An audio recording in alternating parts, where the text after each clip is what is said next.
ಎಲ್ಲರಿಗೂ ನಮಸ್ಕಾರ. ನೀವು ನೋಡ್ತಾ ಇರುವ ಸೂಪರ್ ಕಿಚನ್ ಕನ್ನಡ ಚಾನಲ್ಗೆ ಸ್ವಾಗತ. ಇವತ್ತಿನ ವಿಡಿಯೋದಲ್ಲಿ ಕೋವಾ, ರವೆ, ಮಿಲ್ಕ್ ಪೌಡರ್ನ ಉಪಯೋಗಿಸದೆ ಬೂದ್ ಕುಂಬಳಕಾಯಿ ಹಲ್ವವನ್ನು ತುಂಬ ರುಚಿಯಾಗಿ ಹಾಗೂ ಈಸಿಯಾಗಿ ಹೇಗೆ ಮಾಡ್ಕೋಬಹುದು ಅಂತ ತೋರಿಸ್ತಾ ಇದ್ದೀನಿ.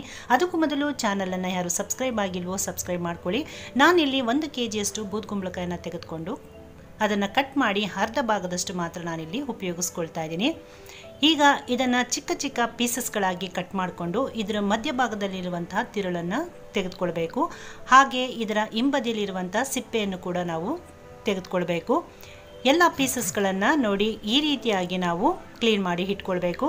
ಈಗ ಒಂದು ಗ್ರೇಟರ್ನ ತೆಗೆದುಕೊಂಡು ತೀರಾ ದಪ್ಪನಾಗೂ ಅಲ್ಲ ಹಾಗೆ ತೀರಾ ಸಣ್ಣದಾಗೂ ಅಲ್ಲ, ಮಧ್ಯಮವಾಗಿ ನಾವು ಈ ತುರಿಯನ್ನು ತುರಿದುಕೊಳ್ಬೇಕು. ನಾನು ತೆಗೆದುಕೊಂಡಿದ್ದಂಥ ಅರ್ಧ kg ಬೂದ್ ಕುಂಬಳಕಾಯಿನಲ್ಲಿ ನನಗಿಷ್ಟು ತುರಿ ಸಿಕ್ಕಿದೆ. ಈಗ ಇದನ್ನು ಕೈಯಿಂದ ಹಿಂಡ್ಕೊಳ್ತಾ ಇದರಲ್ಲಿರುವಂಥ ನೀರನ್ನು ನಾನಿಲ್ಲಿ ಸಪ್ರೇಟ್ ಮಾಡ್ಕೊಳ್ತಾ ಇದ್ದೀನಿ.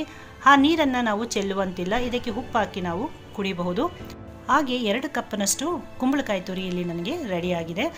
ಈ ಕಡೆ 2 ಚಮಚದಷ್ಟು ಹಾಲನ್ನು ಸೇರಿಸಿ ಅದಕ್ಕೆ 1 ಪಿಂಚಿನಷ್ಟು ನಾನಿಲ್ಲಿ ಕೇಸರಿ ದಳವನ್ನು ನೆನೆಲಿಕ್ಕೆ ಇಟ್ಕೊಳ್ತಾ ಇದ್ದೀನಿ. ಸ್ಟವ್ ಮೇಲೆ ಒಂದು ಪ್ಯಾನನ್ನು ಇಟ್ಕೊಂಡು ಅದಕ್ಕೆ 2 ಚಮಚದಷ್ಟು ತುಪ್ಪವನ್ನು ಸೇರಿಸಿ, ತುಪ್ಪ ಕಾದ ನಂತರ ಗೋಡಂಬಿ ಹಾಗೆ ದ್ರಾಕ್ಷಿಯನ್ನು ಸೇರಿಸ್ಕೊಂಡು ಇದು ಕಂದು ಬಣ್ಣ ಬರೋ ತನಕ ನಾವು ಫ್ರೈ ಮಾಡ್ಕೊಳ್ಬೇಕು. ನೋಡಿ, ಈ ರೀತಿ ಇದು ಫ್ರೈ ಆಗಿದ ನಂತರ ಇದನ್ನು ತೆಗೆದು ಒಂದು ಪ್ಲೇಟಿಗೆ ಎತ್ತಿಟ್ಕೊಳ್ಳೋಣ. ಈಗ ಅದೇ ತುಪ್ಪಕ್ಕೆ ನಾವು ತುರಿದಿಟ್ಕೊಂಡಿದ್ದಂಥ ಬೂದ್ ಕುಂಬಳಕಾಯಿ ತುರಿಯನ್ನು ಸೇರಿಸ್ಕೊಳ್ಳೋಣ. ಇದನ್ನು ಸುಮಾರು 5 ನಿಮಿಷಗಳ ಕಾಲ ನಾವು ಈ ತುಪ್ಪದಲ್ಲೇ ಫ್ರೈ ಮಾಡ್ಕೊಳ್ಬೇಕು. ಈ ರೀತಿ ಮಾಡೋದ್ರಿಂದ ಕುಂಬಳಕಾಯಿನಲ್ಲಿರುವಂಥ ಹಸಿ ವಾಸನೆ ಹೋಗಿ ಇದರಲ್ಲಿರುವಂಥ ನೀರಿನಂಶವು ಕೂಡ ಡ್ರೈ ಆಗಿ ಇದು ಸಾಫ್ಟ್ ಆಗ್ತಾ ಬರುತ್ತೆ. ಈ ಹಂತದಲ್ಲಿ ನಾವು ಒಂದು ಅರ್ಧ ಕಪ್ನಷ್ಟು ಫುಲ್ ಫ್ಯಾಟ್ ಮಿಲ್ಕನ್ನು ಸೇರಿಸ್ಕೊಂಡು ಫ್ರೈ ಮಾಡ್ಕೊಳ್ಳೋಣ. ಹಾಲನ್ನು ಹಾಕಿದ ನಂತರ ಹಾಲಿಲ್ಲಿ ಒಡೆದುಕೊಳ್ಳುತ್ತೆ. ಹಾಲು ಒಡೆಯೋದ್ರಿಂದ ನಾವು ಕೋವವನ್ನು ಹಾಕಿ ಮಾಡಿದಾಗ ಹಲ್ವಾ ಯಾವ ಸ್ಟ್ರಕ್ಚರ್ ಬರುತ್ತೋ ಹಾಗೆ ಟೇಸ್ಟ್ ಬರುತ್ತೋ ಅದೇ ರೀತಿಯಲ್ಲಿ ನಮಗಿದು ಕೂಡ ಬರುತ್ತೆ.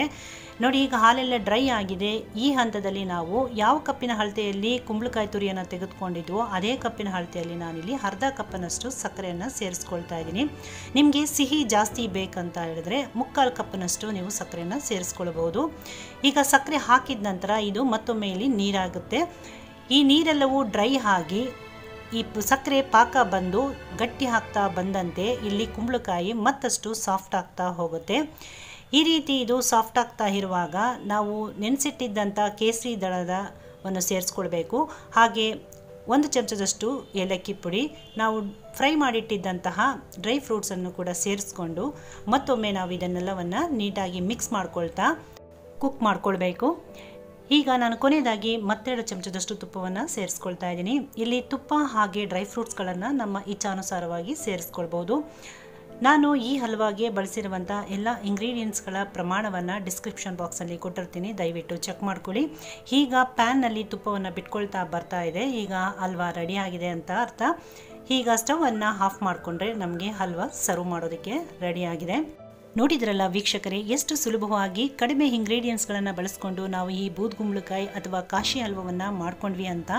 ಈ ಕೋವಾ, ಮಿಲ್ಕ್ ಪೌಡರ್, ರವೆಯನ್ನು ಬಳಸಿ ಮಾಡಿದಾಗ ಯಾವ ಟೇಸ್ಟ್ ಹಾಗೆ ಸ್ಟ್ರಕ್ಚರ್ ಬರುತ್ತೋ ಅದೇ ರೀತಿಯಲ್ಲಿ ನಾವು ಇದನ್ನು ಮಾಡ್ಕೊಳ್ಬಹುದು. ನೋಡಿ, ಸ್ಟ್ರಕ್ಚರ್ ಎಷ್ಟು ಪರ್ಫೆಕ್ಟಾಗಿ ಬಂದಿದೆ ಅಂತ.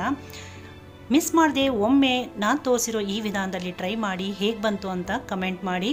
ಇನ್ನೂ ಇಷ್ಟ ಆಗಿದ್ರೆ ಲೈಕ್ ಮಾಡಿ, ಫ್ಯಾಮಿಲಿ ಫ್ರೆಂಡ್ಸ್ ಒಟ್ಟಿಗೆ ಶೇರ್ ಮಾಡಿ. ಮತ್ತಷ್ಟು ಈಸಿ ಹಾಗೂ ಹೆಲ್ತಿ ರೆಸಿಪಿಗಳಿಗಾಗಿ ಚಾನಲನ್ನು ಸಬ್ಸ್ಕ್ರೈಬ್ ಮಾಡ್ಕೊಳ್ಳಿ ಅಂತ ಹೇಳ್ತಾ ಮತ್ತೊಂದು ರೆಸಿಪಿಯೊಂದಿಗೆ ಭೇಟಿ ಆಗ್ತೀನಿ. ಅಲ್ಲಿ ತನಕ ಥ್ಯಾಂಕ್ ಯು.